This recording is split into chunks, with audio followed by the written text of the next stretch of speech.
ನಮಸ್ಕಾರ ವೀಕ್ಷಕರೇ, ನಮ್ಮ ಹಿರಿಯರು ಒಂದು ಅದ್ಭುತವಾದ ಮಾತನ್ನು ಹೇಳಿದ್ದಾರೆ. ಉಪ್ಪಿಗಿಂತ ರುಚಿಯಿಲ್ಲ, ತಾಯಿಗಿಂತ ದೇವರಿಲ್ಲ ಎಂದು. ಈ ಮಾತಿನಲ್ಲಿ ಎಷ್ಟು ಸತ್ಯವಿದೆಯೋ, ನಮ್ಮ ಜೀವನದ ಸೌಭಾಗ್ಯವನ್ನು ಬದಲಿಸುವ ಶಕ್ತಿ ಕೂಡ ಈ ಉಪ್ಪಿನಲ್ಲಿಯೇ ಇದೆ. ಅಡುಗೆಗೆ ರುಚಿ ನೀಡುವ ಉಪ್ಪು ಕೇವಲ ರುಚಿಗೆ ಮಾತ್ರ ಸೀಮಿತವಲ್ಲ, ಇದು ಸಾಕ್ಷಾತ್ ಮಹಾಲಕ್ಷ್ಮಿಯ ಸಂಕೇತ. ವೀಕ್ಷಕರೇ, ನಿಮ್ಮ ಮನೆಯಲ್ಲಿ ಪದೇ ಪದೇ ಜಗಳವಾಗುತ್ತಿದೆಯೇ? ಎಷ್ಟೇ ದುಡಿದರೂ ಕೈಯಲ್ಲಿ ಹಣ ನಿಲ್ಲುತ್ತಿಲ್ಲವೇ? ಅಥವಾ ಮನೆಯಲ್ಲಿ ಯಾವಾಗಲೂ ಏನೋ ಒಂದು ರೀತಿಯ ಅಶಾಂತಿ ಕಾಡುತ್ತಿದೆಯೇ? ಹಾಗಿದ್ದರೆ ಈ ವಿಡಿಯೋ ನಿಮಗಾಗಿ. ಇಂದು ನಾವು ಉಪ್ಪನ್ನು ಬಳಸಿಕೊಂಡು ನಿಮ್ಮ ಜೀವನದ ದಾರಿದ್ರ್ಯವನ್ನು ಹೇಗೆ ಹೋಗಲಾಡಿಸಬಹುದು ಎಂಬ ರಹಸ್ಯವನ್ನು ತಿಳಿಸಿಕೊಡುತ್ತೇವೆ. ವೀಕ್ಷಕರೇ, ಉಪ್ಪನ್ನು ಸಮುದ್ರದ ರಾಜನ ಮಗಳಾದ ಮಹಾಲಕ್ಷ್ಮಿಯ ಅಂಶ ಎಂದು ಪರಿಗಣಿಸಲಾಗುತ್ತದೆ. ವಾಸ್ತುಶಾಸ್ತ್ರದ ಪ್ರಕಾರ ಮನೆಯಲ್ಲಿರುವ ನೆಗೆಟಿವ್ ಎನರ್ಜಿ ಅಥವಾ ನಕಾರಾತ್ಮಕ ಶಕ್ತಿಯನ್ನು ಹೀರಿಕೊಳ್ಳುವ ಅದ್ಭುತ ಶಕ್ತಿ ಉಪ್ಪಿಗಿದೆ. ಬಹಳಷ್ಟು ಜನರು ಮಾಡುವ ದೊಡ್ಡ ತಪ್ಪು ಎಂದರೆ ಉಪ್ಪನ್ನು ಪ್ಲಾಸ್ಟಿಕ್ ಡಬ್ಬಗಳಲ್ಲಿ ಅಥವಾ ಸ್ಟೀಲ್ ಪಾತ್ರೆಗಳಲ್ಲಿ ಇಡುವುದು. ಇದು ನಿಮ್ಮ ಆರೋಗ್ಯದ ಮೇಲೆ ಮಾತ್ರವಲ್ಲ, ಆರ್ಥಿಕ ಸ್ಥಿತಿಯ ಮೇಲೂ ಕೆಟ್ಟ ಪರಿಣಾಮ ಬೀರುತ್ತದೆ.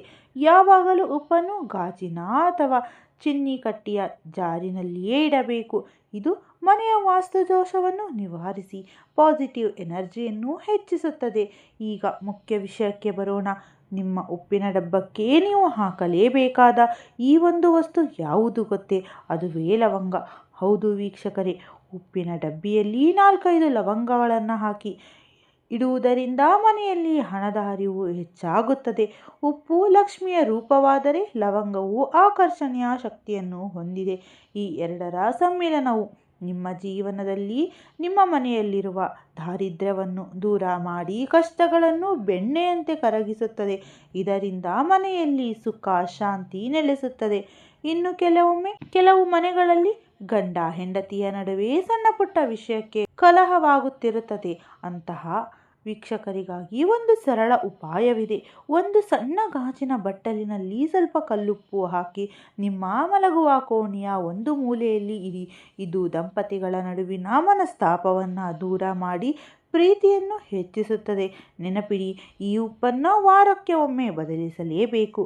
ವೀಕ್ಷಕರೇ, ವಾರದ 6 ದಿನಗಳು ನೀವು ಮನೆ ಒರೆಸುವ ನೀರಿಗೆ 1 ಚಿಟಿಕೆ ಕಲ್ಲುಪ್ಪನ್ನು ಹಾಕಿ ಮನೆ ಶುಚಿಗೊಳಿಸಿ. ಇದರಿಂದ ಮನೆಯ ಮೂಲೆ ಮೂಲೆಯಲ್ಲಿ ನಕಾರಾತ್ಮಕ ಶಕ್ತಿ ನಾಶವಾಗುತ್ತದೆ. ಆದರೆ ಒಂದು ವಿಷಯ ನೆನಪಿರಲಿ, ಗುರುವಾರದ ದಿನ ಮಾತ್ರ ನೀರಿಗೆ ಉಪ್ಪನ್ನು ಹಾಕಬಾರದು. ಗುರುವಾರ ಉಪ್ಪಿನ ಬದಲು ಫಿನಾಯ್ಲ್ ಅಥವಾ ಅರಿಶಿನ ಬಳಸಿ ಮನೆ ಒರೆಸಿದ ನಂತರ ಆ ನೀರನ್ನು ಹೊರಗಿನ ಚರಂಡಿ ಅಥವಾ ಬಚ್ಚಲಿಗೆ ಚೆಲ್ಲಬೇಕು. ಹೀಗೆ ಮಾಡುವುದರಿಂದ ಮನೆಯಲ್ಲಿನ ದೃಷ್ಟಿದೋಷ ನಿವಾರಣೆಯಾಗಿ ಸಕಲ ಐಶ್ವರ್ಯ ಲಭಿಸುತ್ತದೆ. ನೋಡಿದ್ರಲ್ಲ ವೀಕ್ಷಕರೇ, ನಮ್ಮ ಅಡುಗೆ ಮನೆಯಲ್ಲಿರುವ ಪುಟ್ಟ ಉಪ್ಪು ನಮ್ಮ ಜೀವನವನ್ನು ಹೇಗೆ ಬದಲಾಯಿಸಬಲ್ಲದು ಎಂದು. ಈ ಸರಳ ನಿಯಮವನ್ನು ಪಾಲಿಸಿ ನೋಡಿ, ನಿಮ್ಮ ಜೀವನದಲ್ಲಿ ಆಗುವ ಪವಾಡವನ್ನು ನೀವೇ ಗಮನಿಸುತ್ತೀರಿ. ಈ ಮಾಹಿತಿ ನಿಮಗೆ ಇಷ್ಟವಾಗಿದ್ದರೆ ವಿಡಿಯೋವನ್ನು ಲೈಕ್ ಮಾಡಿ ಮತ್ತು ನಿಮ್ಮ ಆತ್ಮೀಯರಿಗೂ ಶೇರ್ ಮಾಡಿ. ಇಂತಹ ಮತ್ತಷ್ಟು ಆಧ್ಯಾತ್ಮಿಕ ಮತ್ತು ಉಪಯುಕ್ತ ಮಾಹಿತಿಗಳಿಗಾಗಿ ನಮ್ಮ ಚಾನಲನ್ನು ಮರೆಯದೇ ಸಬ್ಸ್ಕ್ರೈಬ್ ಮಾಡಿಕೊಳ್ಳಿ. ಧನ್ಯವಾದಗಳು.